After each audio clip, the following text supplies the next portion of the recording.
കൊന്നിച്ച സുഹൃത്തുക്കളെ, ഞാൻ നിങ്ങളുടെ സ്വന്തം എക്സ്ട്രാ കോമിക്. നമ്മൾ ഇന്ന് എക്സ്പ്ലെയിൻ ചെയ്യാൻ പോകുന്നത് ബ്ലാക്ക് ക്ലൗഡിന്റെ ചാപ്റ്റർ 296 ആയിരിക്കും. സോ വീഡിയോയിലേക്ക് കിടക്കുന്നതിന് മുമ്പ് ഞാൻ ഈ വീഡിയോക്ക് ചെറിയൊരു ടാർജറ്റ് വെക്കുന്നുണ്ട്. ഇന്നലെ നമ്മളൊരു 500 ലൈക്സ് ടാർജറ്റ് ചെയ്തിട്ട് 300 സംതിങ് അങ്ങോട്ട് കിട്ടിയിട്ടുള്ളൂ. സോ ഇന്നും 500 തന്നെയാണ് നമ്മൾ വെക്കുന്നത്. കിട്ടുമോ നമുക്ക് നോക്കാം. പിന്നെ വീഡിയോ ആദ്യമായിട്ട് കാണുന്നവർ സബ് ചെയ്യാനും അതേപോലെ ഇതിനു മുമ്പിട്ട എല്ലാ വീഡിയോസും നിങ്ങൾ കണ്ടെന്ന് എന്തായാലും ഉറപ്പുവരുത്തണം. അങ്ങനെ ഈ ചാപ്റ്റർ തുടങ്ങുന്നത് നമ്മുടെ നോയിലെ പുള്ളിക്കാരുടെ പുതിയ ഫോം അവേക്കൻ ചെയ്യുന്നതാണ്. ഇത് കാണാൻ നേരത്തെ തന്നെ നമ്മുടെ വനിക്ക് നന്നായിട്ട് തന്നെ പേടി വരും. അപ്പൊ തന്നെ പുള്ളിക്കാരുടെ റെഡ് ബീസ്റ്റിനെ ക്രിയേറ്റ് ചെയ്യും. ഈ റെഡ് ബീസ്റ്റ് നമ്മുടെ നോയലിനെ അറ്റാക്ക് ചെയ്യാൻ വേണ്ടി വരും. പക്ഷെ പുള്ളിക്കാരി വളരെ നിസ്സാരമായിട്ട് തന്നെ ഇതിനെല്ലാത്തിനെയും ഡിഫീറ്റ് ചെയ്യും. അവൾ ഇത്ര പെട്ടെന്ന് റെഡ് ബീസ്റ്റിനെ ഡിഫീറ്റ് ചെയ്തോ, അവളുടെ അപ്പിയറൻസ് മാത്രമല്ല അവളുടെ സ്ട്രെങ്തും വളരെ നന്നായിട്ട് തന്നെ കൂടിയിട്ടുണ്ട്. ഞാൻ ഇതിനു വേണ്ടിയാണ് കാത്തിരുന്നെന്നും പറഞ്ഞുകൊണ്ട് നമ്മുടെ വനിക പൊട്ടിച്ചിരിക്കുകയാണ് ഒരു സൈക്കോനെ പോലെ. ഷാർലറ്റ്, നീ നിന്റെ ബ്ലൂ റോസസ് കൊണ്ട് വെനിക്കയുടെ വാർഡിംഗ് മാജിക് വീക്കൺ ആക്കിയെന്നുണ്ടെങ്കിലും നോയൽ ഇപ്പൊ ചെയ്യുന്നത് നീ കണ്ടോ? നോയല, നമുക്കിവിടെ കളിച്ചു നിൽക്കാൻ ഒട്ടും തന്നെ സമയമില്ല. അവളെ എങ്ങനെയെങ്കിലും 1 മിനിറ്റിനുള്ളിൽ തന്നെ കൊല്ലണം. അവളോട് നോയലെ പറയുകയും ചെയ്യും. എന്തിനാണ് 1 മിനിറ്റ്, 30 സെക്കൻഡ് മതി. പറയാൻ നേരത്തെ തന്നെ നമ്മുടെ നോയലിനെ അറ്റാക്ക് ചെയ്യുന്നുണ്ട്. പക്ഷെ പുള്ളിക്കാരി ഇത് ഡോഡ്ജ് ചെയ്ത് നമ്മുടെ വെനിക്കനെ തിരിച്ചു അറ്റാക്ക് ചെയ്യും. അവർ തമ്മിലുള്ള ആ ഫൈറ്റ് നന്നായിട്ട് തന്നെ പോകുന്നുണ്ട്. ഇതേ സമയം ഇതെല്ലാം വെനിക്ക സത്യം പറഞ്ഞാൽ എൻജോയ് ചെയ്യുവാണ്. അവൾക്ക് ഈ ഫൈറ്റ് വളരെയധികം ഇഷ്ടപ്പെട്ടു. നോയല,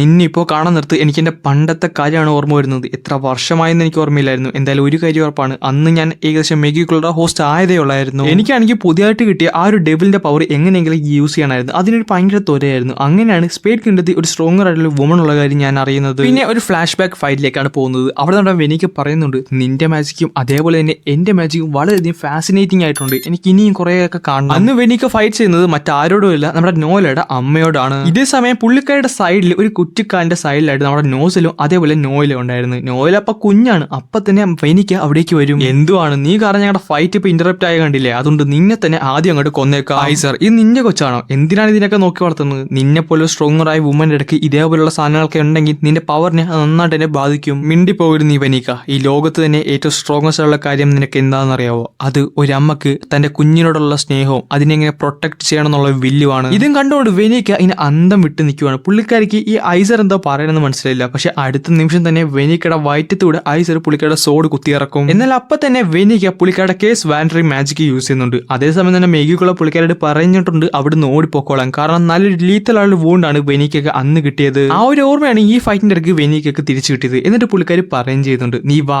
നമുക്ക് എന്തായാലും നോക്കിക്കളയാം. എന്നിട്ട് ഹ്യൂജ് ആയിട്ടുള്ള റെഡ് ബീസ്റ്റിനെ പുള്ളിക്കാരി അൺലീഷ് ചെയ്യുന്നുണ്ട്. പക്ഷെ അതേസമയം എന്താണ് നോസിലായിട്ട് സീ ഡ്രാഗൺ റോൾ യൂസ് ചെയ്ത് അത് കംപ്ലീറ്റ്ലി നശിപ്പിച്ച് കളയും. നീ ഇത്ര നാൾ നിന്റെ ഇഷ്ടത്തിന് നടന്നു, ഇഷ്ടത്തിന് നിന്റെ കാര്യങ്ങളൊക്കെ ചെയ്തു, അതുകൊണ്ട് ഞാൻ നിന്നെ ഇന്ന് ശിക്ഷിക്കാൻ പോകുന്നു പറഞ്ഞിട്ട് പുള്ളിക്കാരുടെ സോഡ് വെനിക്കയുടെ വയറ്റത്തൂടെ കുത്തിയിറക്കിക്കൊണ്ടാണ് ഈ ചാപ്റ്റർ അങ്ങനോട് അവസാനിക്കുന്നത്. സോ വെനിക്ക മരിച്ചു കാണുമോ? വെനിക്കൊക്കെ ഇനി എന്താണ് സംഭവിച്ചതെന്നൊക്കെ അറിയണമെന്നുണ്ടെങ്കിൽ അടുത്ത ചാപ്റ്ററിന്റെ എക്സ്പ്ലനേഷൻ വീഡിയോ നിങ്ങൾ കാത്തിരിക്കണം. അത് നാളെ തന്നെ വരുന്നുണ്ട്.